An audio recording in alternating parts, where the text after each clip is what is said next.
Welcome to Reykjavik Newscast, Culturecast actually now. We're doing not news today, we're done with that.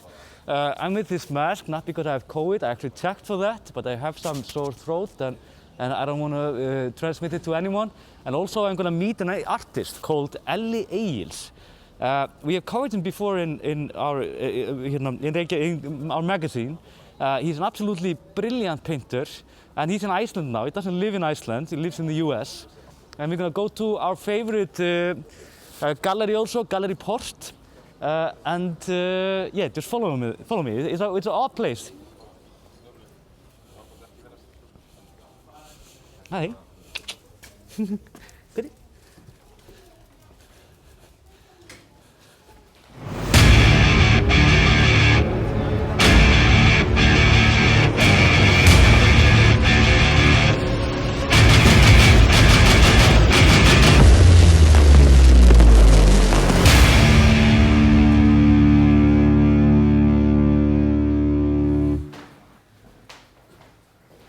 Okay, here we have him, Elli Egils. Hello, nice to have you. Thanks. But we're going to talk about art today. Not Art Picnic, our photo editor, but the true art. And as you can see, we have paintings of Icelandic mountains, and not the typical ones. Mm-hmm. We often have these Icelandic paintings of mountains, like the brownish Icelandic. Mm-hmm. But you like winter, I can see. I like winter, but I also like doing it by memory. Right? So our masters, Kjarval, Storval, all these masters that we have, or had, most of them have passed away, who are doing landscape. They used to obviously be in the nature and paint live or by photography or something like that. Okay. With me, I use it strictly by memory only. You don't like the details of it. You want to remember the details. I just want to make my own mountains basically. So it becomes my own. It's like you stand in front of it and you feel like you've been here before. You feel like you're standing right in front of that and seen it, but you can't really pinpoint it or name the exact location. So maybe it is a location which I can't remember what it is, maybe 4 or 5 years ago, which I saw. I never take photographs or my phone up when I'm in nature or in the landscape in Iceland. But then I bring it to Las Vegas where in the previous I've had a studio in LA, but now I have my studio in Vegas. And I stand there in 45 degrees Celsius and I paint ice cold mountains by memory. It's incredible contrast. Like why, like if you look at it, this is oil, right? Yeah. You always do oil, or? I do oil now, and especially since I started making my own from scratch. Like own oil? From my own oil. Okay. So I started that like 3 years ago. Okay. So now I have like gallons of my own pure Elli Egils paint. Why do you do that? Why? Yeah. I think it's to capture the texture. Okay. It's pretty flat. I mean, you can like, and it has a lot of protection in it, binding, stuff like that. And it becomes just like, if you use tube oils, you can't really capture the same effect. Okay. Like here I have tubes, and you can see the differences. It's a lot rougher. Yeah. The surface is rougher. Okay. And you can feel it. So how did you start it on your own oil? What was the idea? I just started basically fucking around with it. Were you like broke and didn't have the money to buy it? No. I got plenty of money. No, I just wanted to do it all by myself. Like I do the framing, I stretch it myself. Okay. If I had the option, I would make the canvas, like the actual canvas myself. But I'm not gonna be like sewing the threads together. No. But I just want to make everything from scratch. Okay. Well, where does that need come from? To capture something, to make something like from scratch, because I'm doing this by memory, so I just kind of felt like I wanted to do something different. Okay. But I don't want to stand out. I just feel like I wanted more liquidized type of paint, and I want a lot of it. Yeah. But then obviously, because when I lived in Los Angeles for 6 years, paint in more than just the small tubes are illegal. Okay. And that's just environmental law, which I think is actually great. Okay. I mean, it is considered illegal in California because people use that to paint their houses. Yeah. And obviously that vaporizes in the air and it's kind of, you know, the bad stuff. Tell me more about the page. Why mountains? I've been following you now for like 2 years, I think. Yeah. I discovered you basically on Instagram, and I was absolutely in love with these ice-cold mountains that I don't see that often, and I also love. Yeah. But why the mountains? Why like of all the things you can find in nature, you have a lot of mountains. I haven't lived in Iceland for almost 15, 16 years. So I think it's kind of, I miss it. I miss the ice cold glaciers and the nature part.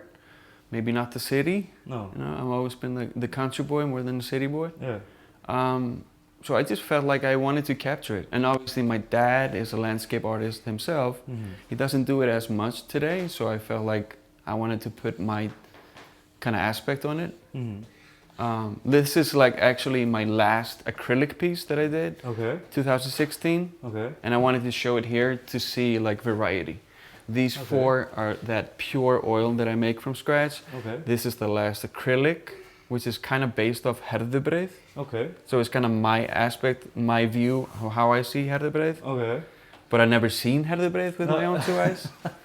And then I have... It's incredibly interesting to see it now when you say it, because I get it, but it's definitely drawn from memory, and it doesn't have like this flat, like hallmark, like image of it. Right. So, but when you say it, it's like, I've actually seen you know, that mountain from that side. Yeah.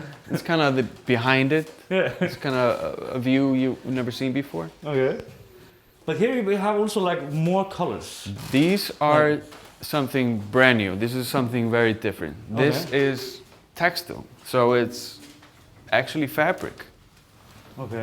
It's like what? That's it's like a carpet, like a teppy. Yeah. So it's threads. But why are you like? It's machine woven from California.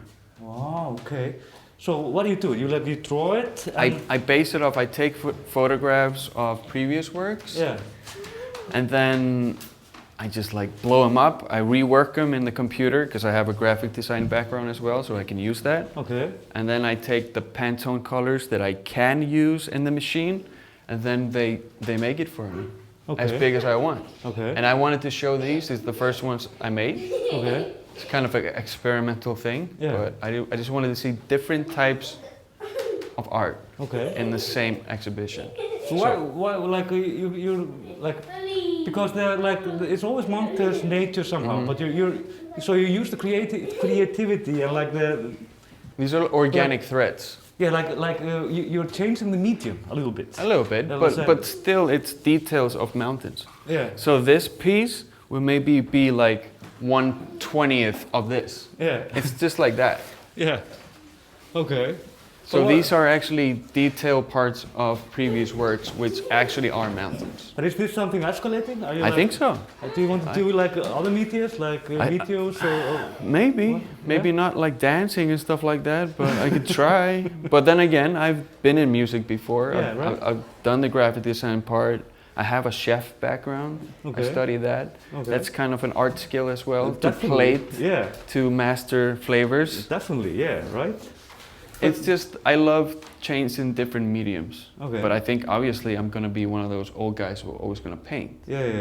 But I love trying out new things. I have to grab something. But how about the mountains? Do you see other things? Like, what is it that like inspires you to paint like mountains? It's such a like. Why is it such an obsession? It's almost an obsession. It's kind of an obsession, for sure.